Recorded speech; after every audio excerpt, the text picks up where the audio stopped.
RR పై గెలుపుతో దెబ్బకు పైకొచ్చిన Gujarat. Play offs రేసులో దూసుకుపోతున్న RR కి బిగ్ షాక్ ఇచ్చిన జీటీ. టాప్ 2 లో ఉండేది ఆ టీమ్సే. అదే జరిగితే సిఎస్కే సైతం ఈసారి అంటూ అశ్విన్ కమెంట్స్. మరి టాప్ 2 లో ఉండే టీమ్స్ ఏవి? కప్పు కొట్టేదేది? Have a look.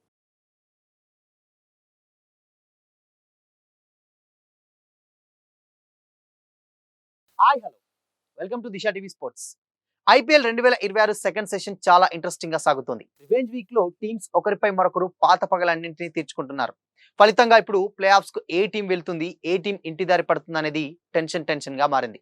మొన్నటి వరకు తిరుగులేదనుకున్నటువంటి టాప్ 4 టీమ్స్ ఇప్పుడు ప్లే ఆఫ్స్ లో ఉంటాయో ఉండవో అన్న డైలమాలో సైతం పడింది. రాజస్థాన్ రాయల్స్ గుజరాత్ టైటన్స్ మధ్య జరిగినటువంటి మ్యాచ్ తర్వాత పాయింట్స్ టేబుల్ లో భారీ మార్పులు వచ్చాయి. అప్పటి వరకు టాప్ 4 బయట ఉన్నటువంటి గుజరాత్ ఒక్కసారిగా రెండో స్థానానికి ఎగబాకగా టాప్ 4 లో ఉన్నటువంటి రాజస్థాన్ రాయల్స్ 5వ స్థానానికి పడిపోయింది. సన్ రైజర్స్ హైదరాబాద్ తన మొదటి స్థానాన్ని కాపాడుకుంది. ఈ ఒక్క విజయంతో టాప్ 4 స్థానాలు మారిపోయాయి. పంజాబ్ కింగ్స్ 3వ స్థానానికి రాగా రాయల్ ఛాలెంజర్స్ బెంగళూరు 4వ స్థానానికి పడిపోయింది. Chennai super Kings 6, Kolkata night riders 7, Delhi Capitals 8, Mumbai Indians 9, Lucknow super Giants 10వ స్థానంలో ఉన్నాయి. ప్లే ఆఫ్ దగ్గర పడుతున్నటువంటి వేళ సన్ రైజర్స్ మొదలుకొని కోల్కతా నైట్ రైడర్స్ వరకు అన్ని జట్లకు ఇప్పుడు ప్లే ఆఫ్ అవకాశాలు చాలా స్పష్టంగా ఉన్నాయి. అయితే 14 పాయింట్లతో ఉన్నటువంటి సన్ రైజర్స్ మిగతా 3 మ్యాచ్లు ఒకటి గెలిస్తే ప్లే ఆఫ్స్ లో స్థానం సాధించినట్టే.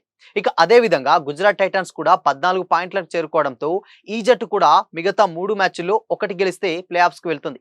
13 పాయింట్లతో ఉన్నటువంటి పంజాబ్ కింగ్స్ మిగతా 4 మ్యాచ్ల్లో ఇంకో 2 విజయాలు సాధించాలి. ఆర్సీబీ కూడా మిగతా 4 మ్యాచ్ల్లో 2 గెలిస్తే చాలు. రాజస్థాన్ రాయల్స్ 12 పాయింట్లతో ఉంది కాబట్టి 3 మ్యాచ్ల్లో 2 ఖచ్చితంగా గెలవాల్సిందే. చెన్నై సూపర్ కింగ్స్ 10 పాయింట్లతో కొనసాగుతుంది. ప్లే ఆఫ్స్ కి వెళ్లాలంటే మిగతా 4 మ్యాచ్ల్లో 3 కంపల్సరీ గెలవాల్సిందే. ఇక కోల్కతా నైట్ రైడర్స్ వరుసగా 4 విక్టరీలతో అందరికీ షాక్ ఇచ్చింది కాబట్టి 9 పాయింట్లతో ఉన్నటువంటి కేకేఆర్ మిగతా 4 మ్యాచ్ల్లో 4కి 4 గెలిస్తేనే ప్లే ఆఫ్స్ లో అడుగు పెడుతుంది. ఇంకా Delhi Capitals, Mumbai Indians, Lucknow super Giants కి ప్లే ఆఫ్స్ అవకాశాలు అయితే లేకపోయినా ప్లే ఆఫ్స్ కి వెళ్ళేటువంటి టీమ్స్ ని మాత్రం అడ్డుకునేటువంటి అవకాశం మాత్రం డెఫినెట్ గా ఉంటుంది. దాంతో ఆఖరి మ్యాచ్ వరకు ఏ జట్టు ప్లే ఆఫ్స్ కి వెళ్తుంది, ఏ జట్టు ఇంటి దారి పడుతుంది అనేది ఇప్పుడు చెప్పలేం. ఇక ఇండియన్ ప్రీమియర్ లీగ్ 2026 సీజన్ లో ఇప్పటికే సగానికి పైగా మ్యాచ్లు కంప్లీట్ అయిపోయాయి. శుక్రవారం నాటికి లీగ్ స్టేజ్ లో మరో 19 మ్యాచ్లు మాత్రమే మిగిలినాయి. అయితే ఈసారి గతంతో పోలిస్తే ప్లే ఆఫ్స్ రేసు భిన్నంగా కనిపిస్తుంది. ఇప్పటి వరకు ఒక్క టీం కూడా నాకౌట్ బెర్త్ను ఖరారు చేసుకోపోవడం గమనార్హం. అయితే పాయింట్స్ టేబుల్లో మాత్రం Sunrisers, Punjab Kings and దాని తర్వాత ఆర్సీబీ, రాజస్థాన్, గుజరాత్ టైటన్స్ ముందు వరుసలో ఉన్నాయి. ఇక ఈ బాటంలో ఉన్నటువంటి మిగతా టీంలలో పోలిస్తే Chennai super Kings play offs చేరేందుకు కాస్త మెరుగైనటువంటి అవకాశాలను కలిగి ఉంది. ఈ టైంలోనే ప్రజెంట్ సిచ్యువేషన్స్ లో అంటే ఈ సీజన్ లో ప్లే ఆఫ్స్ కు అర్హత సాధించేటువంటి జట్లను టీమిండియా మాజీ స్పిన్నర్ రవిచంద్రన్ అశ్విన్ అంచనా వేశాడు. ఒక ఇంటర్వ్యూలో జస్ట్ ఒక కన్వర్జేషన్ లో శుక్రవారం కోల్కతా నైట్ రైడర్స్ చేతిలో పరాజయం పాలైనటువంటి 7వ ఓటమిని ముట్టగట్టుకున్న ఢిల్లీ క్యాపిటల్స్ ప్లే ఆఫ్ చేరడం కష్టమేనని కూడా అశ్విన్ ఓపెన్ గానే చెప్పేశాడు. ప్రజెంట్ ఐపీఎల్ సీజన్ లో ఢిల్లీ క్యాపిటల్స్ ప్లే ఆఫ్ చేరుకునేలా కనిపించడం లేదు. కోల్కతా నైట్ రైడర్స్ కూడా ఈ రేసులో వెనకబడిపోతుందని అనిపిస్తుంది. ఒకవేళ కేకేఆర్ అర్హత సాధిస్తే ఆ టీంను ఆపడం కష్టం. ఎందుకంటే ఈ సీజన్ లో నైట్ రైడర్స్ పుంజుకున్నటువంటి తీరు అద్భుతం. అందుకే కేకేఆర్ ఈ లీగ్ లో 3 టైటిల్ సాధించింది. లీగ్ స్టేజ్ ముగిసేసరికి Sunrisers Hyderabad, Royal Challengers Bengaluru top 2 లో నిలుస్తాయని అనుకుంటున్నా. Gujarat Titans and Rajasthan Royals, Punjab Kings లలో ఏవైనా 2 జట్లు 3-4 స్థానాల్లో నిలిచి ప్లే ఆఫ్స్ చేరుతాయి అని కూడా అశ్విన్ కామెంట్స్ చేశాడు. ఇకపోతే మరోవైపు ప్రెసెంట్ పాయింట్స్ టేబుల్లో 6వ ప్లేస్ లో ఉన్నటువంటి Chennai super Kings play offs చేరాలంటే మిగిలినటువంటి 4 మ్యాచ్ల్లో 3 గెలవాలి.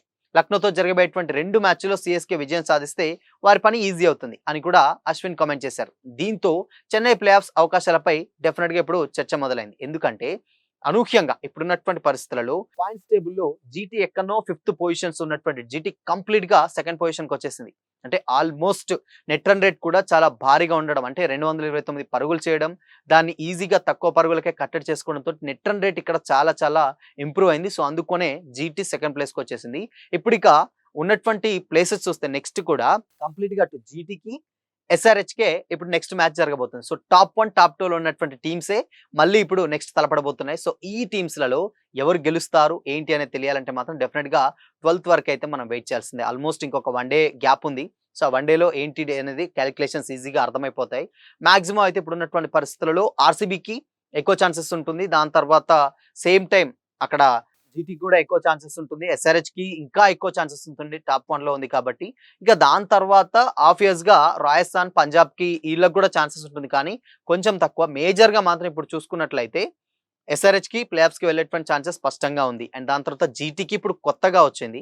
అండ్ దాని తర్వాత టాప్ 3లో ఉన్నటువంటి పంజాబ్ అంతే ఉంది. అండ్ టాప్ 4లో బెంగుళూరు కూడా అలా ఉంది. దాని తర్వాత టాప్ 5లో ఉన్నటువంటి రాజస్థాన్. ఈ 5 టీమ్స్‌లు ఏదైతే ఉన్నాయో ఇవి ప్లే-ఆఫ్స్‌కి వెళ్తాయి. ఇక కేకేఆర్ కంప్లీట్‌గా 4 మ్యాచ్‌లకు 4 గెలవాలి. అండ్ సీఎస్‌కే కూడా కంప్లీట్‌గా ఉన్నటువంటి మ్యాచెస్ అన్ని కూడా నాకౌట్ చేస్తూ పోతేనే ప్లే-ఆఫ్స్ అవకాశాలుంటాయి. సో, ఇలా వరుసగా గెలవడం మాత్రం అంత ఈజీ కాదు.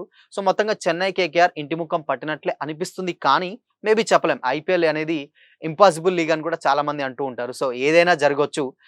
కాబట్టి ముందుకైనా రావచ్చు. అండ్ ఇప్పుడున్న టీమ్సే ప్లే ఆఫ్స్‌లోకైనా ఎళ్ళొచ్చు. కానీ ఇప్పుడున్నటువంటి సినారియో చూసినట్లయితే ఎస్ఆర్‌హెచ్ ఈ సీజన్‌లో కప్పు కొడుతుందని చాలా మందైతే కామెంట్ చేస్తున్నారు. అండ్ బ్యాటింగ్, బౌలింగ్ అన్ని విభాగాల్లో అద్భుతంగా రాణిస్తున్నారు SRH batters and bowlers. So, మరి ఈసారి ఇన్‌కేస్ ఏమన్నా మ్యాజిక్ చేస్తారా? మ్యాజిక్ చేసి ఏమైనా కప్పు కొడతారా? టాప్ 1 మాత్రం డెఫినిట్‌గా ఎస్ఆర్‌హెచ్ ఉంది. ఈసారి కప్ కూడా దానికే వస్తుందని చాలా మందైతే కామెంట్ చేస్తున్నారు. సో, మరి ఈ సీజన్‌లో కప్పు కొట్టేదెవరు? మీ ఒపీనియన్‌ని కామెంట్ చేయండి.